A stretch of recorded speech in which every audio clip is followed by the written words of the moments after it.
In breaking news, there are confrontations at the Nigerian embassy in Nigeria. This as hundreds of Nigerians based in South Africa are outside the embassy. We do have our reporter Malungelo Booi who's there, and he joins us now for the latest. A very good afternoon to you, Malungelo. A group of protesters having gathered outside the embassy calling for an end to police brutality along with other requests. If you could give us an update as to what exactly is transpiring on the ground right now.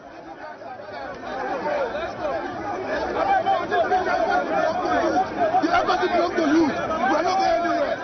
It's our embassy. Yes, it's our embassy. Those are live visuals coming to you from outside the Nigerian embassy, where Nigerians as well as other foreign nationals who are in support of freedom in Nigeria, in support of the safety of Nigerians back in Nigeria, have gathered outside. There is some activity, as you can see, that is transpiring there. Malungelo Booi, our reporter who is on the ground, and as soon as we get patched up with him, we will continue to find out what is going on. I believe we are patched through to Malungelo. Malungelo, there seems to be some activity happening outside the embassy there. If you could bring us up to speed as to what is transpiring.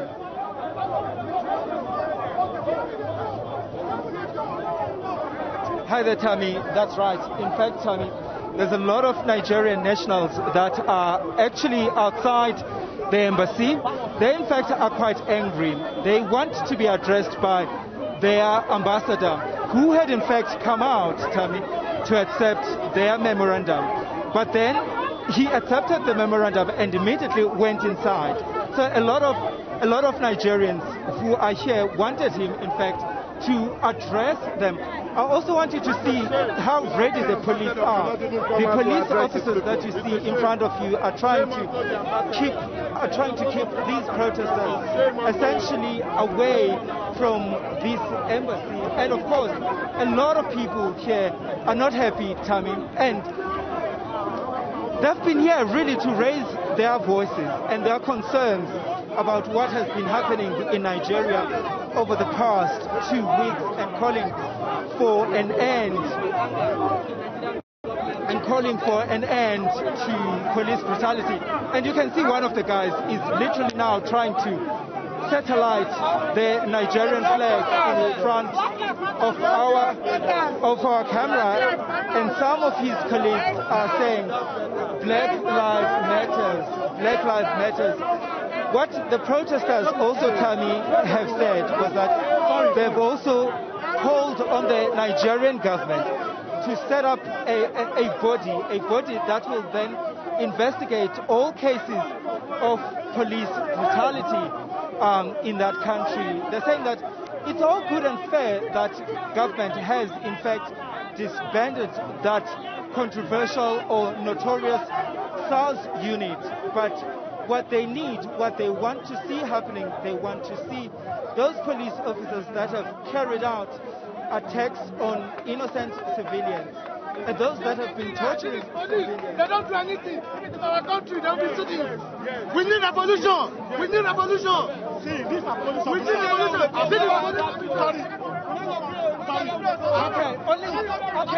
Okay. Only one of you can talk. Only one of you can talk. I've been in South Africa for the past 16 years. I've never seen a South African police officer or metropolitan officer kill any South African citizen during protest. I've never seen it in my life.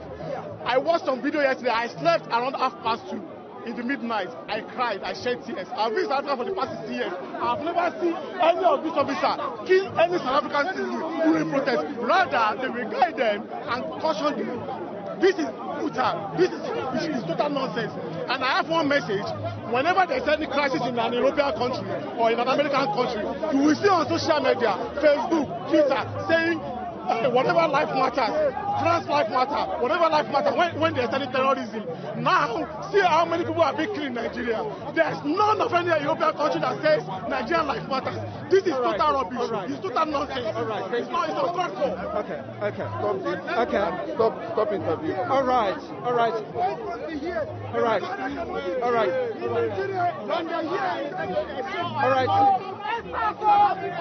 Tommy,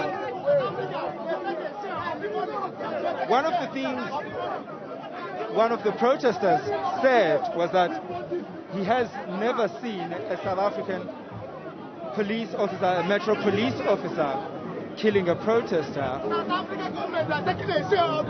A protester. Well, a lot of South Africans will share their own stories about police brutality in this country. Yes. And of course, you can tell that people are actually quite angry, and rightfully so. This is somebody that I want to bring in. Michael, please come talk to me. Michael, you were saying to me earlier that there's more to this protest than it meets there. Tell me more about that. Right. I'm going to ask everyone else, please, to keep quiet. Okay. How's it, Malu? Yes, there is more to this protest than just a bunch of policemen gone rogue. Yeah. Sorry. Yeah. Okay, it's okay. So NSAS is a microcosm of a deeper rot in the system. It's an epitome of a failed structure called Nigeria. You don't bring a nation to its knees by just a bunch of policemen gone rogue. So yes, NSAS is a trigger for something deeper. But what is it then that must be done to address what you call is something deeper? The president must resign. If you ask me if I have one simple solution, the answer is no. But if you're asking me if I have a starting point, this is the starting point. Okay. A point where we say enough is enough. A point where we say no to dysfunctional, visionless leadership. No, when we say when you bring incompetent people to run a generation like this. So we don't have the answer, but this is a starting point where we say competent people should sit and then talk and then fashion a way forward. So yeah, we don't really have a one-point answer at the moment. One of the things, I mean, in your memorandum that was read out was that you're calling for a body that will, an independent body that will investigate police brutality in your country. Is there none at the moment? There isn't at the moment. What they've done is just to repaint an old building. You change the name from SARS to SWAT, it makes no difference. We need an independent body that will investigate not just corruption and police brutality of the last 7 or 10 days. For years, it's been happening. It's just gotten to that point where it's escalated because we have nobody speaking. It's been 10 or 11 days already, and the president has said nothing. So we do need more than just an independent body that's going to investigate things for us. Tell me about your thoughts about what you saw happening yesterday. I mean, in Nigeria. Yeah. It's heartbreaking. I mean, there's a lady crying here. Apparently, one of our family members was shot dead. It shows you that we have bloodthirsty leaders. It shows you we have leaders that have no vision for the country. If you're killing the so-called leaders of tomorrow, it means there's no tomorrow. It means you have no plans for tomorrow. My thought is that we actually start making real noise. To say those people that's supposed to lead us should just step aside and let's actually take control at some point. Michael, thank you. Appreciate your thoughts. All right, Tammy, that's one of the protesters here outside the Nigerian embassy. Here's one of the placards that some of it sort of like carries the views of so many people that are taking part in this protest. Please, okay, guys, I can only speak to one person. Hold on. Okay, why did you decide you've got to come here?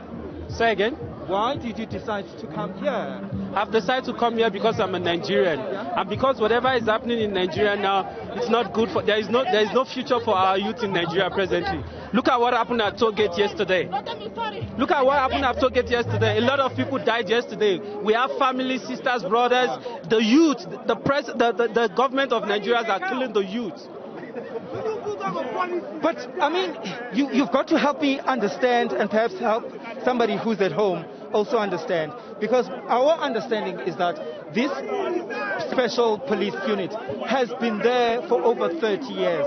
What is it that is sort of like triggered, that has triggered this particular movement in Nigeria regarding SARS? What has triggered this movement is because a lot of people, a lot of youth has been killed by SARS in Nigeria. How do you just go on the street because you look good, because I have a dreadlock, does it mean I'm a criminal? I'm in South Africa. Police has never stopped me for having a earring or for having dreadlock. You understand? So you get stopped at the road, a police will tell you to take you to the ATM for you to give him money. So they are even robbing the youth. They are robbing all of us in Nigeria. Yes. All right, thank you so much for your time. All right, Tammy, that's sort of like the sentiment that is coming here. Hold on, guys. Hold on. Please come talk to me. Guys, please. Okay, I can see you look very emotional. I'm pissed. I'm angry. I am so tired of Nigeria and its government. They're killing us. Do you understand that? They're having South Africa long enough to know what a good government is. South Africa is also an African country. So where they're so different from Nigeria. I don't even know where to start. What is it then that we can do as South Africans, as other African countries? The only thing you can do right now, if you can deploy your armies to Nigeria to start killing those armies, I'll be happy. If you can kidnap Buhari and kill him, I'll be very, very happy. If you can burn our Aso Rock, if you can burn the government houses, I'll be happy. If you can put bomb in Nigeria and bomb all the officials that are evil, I'll be very, very happy. For 60 years, there's nothing to write home about. For 60 years, and you can imagine that. There's no road in Nigeria. I'm tired. All right, thank you so much. Thank you. Tammy, there's actually quite strong sentiments that are coming from people here. I mean, that lady went as far as to say, I mean, yes, the president must go, but also if he could be killed.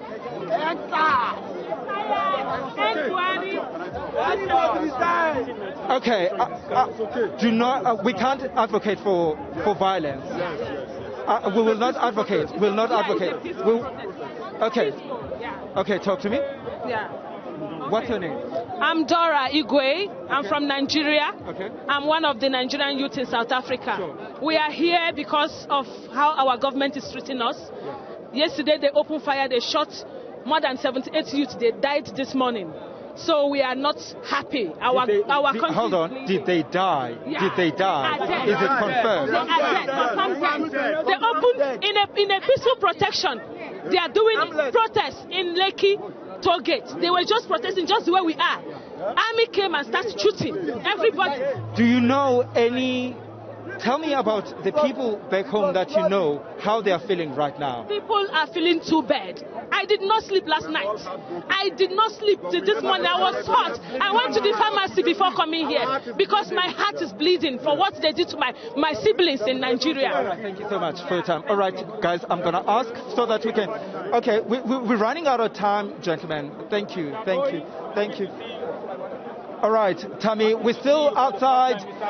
We're still outside, Tammy, the Nigerian embassy, and you can see that a lot of police officers are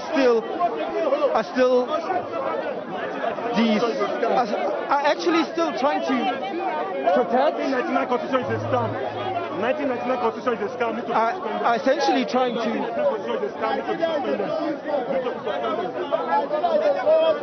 I've essentially just.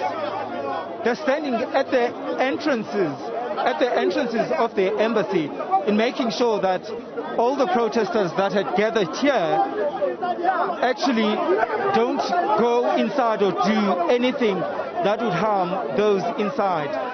And of course, Tammy, I mean, organizers of this protest saying that it's a peaceful protest.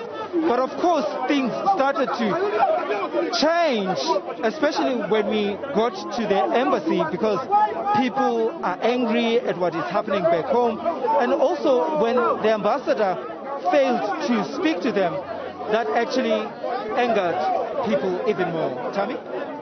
Thank you very much, Malu. That's our Malungelo Booi who is outside the Nigerian embassy in Pretoria.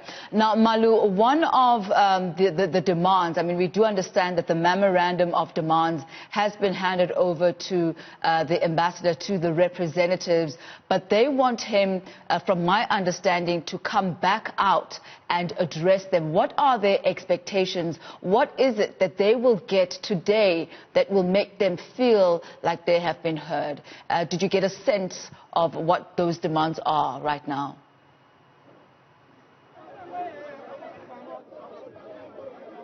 So one of the key demands, Tammy, is an end, obviously, to police brutality in that country. But also what, in their memorandum, what they've stated clearly is that there has to be an independent body that will investigate all cases of police brutality in Nigeria.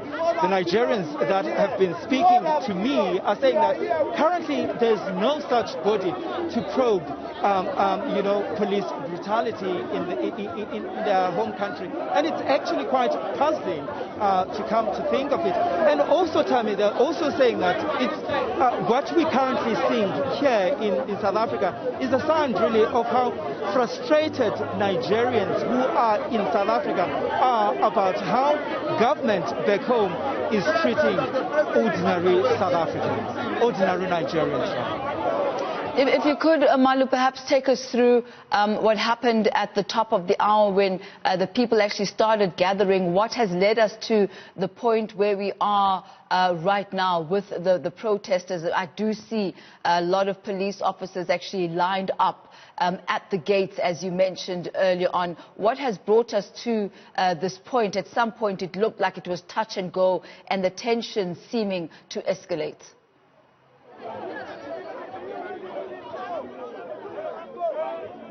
That's right, Tammy. In fact, this crowd, I mean, gathered at around 9 o'clock, not very far from where we are. And, I mean, they were singing slogans, and all really, they started to march then to the embassy. In fact, Tammy, I would say there's over 2,000 people here that had in fact gathered here. You could actually see the strong crowd when they're making their way exactly here. When they arrived here, Tammy, you could see also that their anger was actually palpable. Okay, sir. And then when they arrived here, Tammy, then you could tell that what happened yesterday has really angered many of them. And when they started to sort of like read out their memorandum to officials or to the ambassador, in fact, at some point, Tammy, the ambassador was trying to control the crowd, asking them to calm down because he could actually tell that the emotions were actually quite high. And also, some people started to throw water over, the officials from the embassy and threw a water bottle over the officials from the embassy and also the ambassador. You could then tell, Tammy, that this protest is starting to sort of like degenerate to something else now. It's no longer that a protest that we were told that it's going to be a very peaceful march where people will, do things in an orderly manner.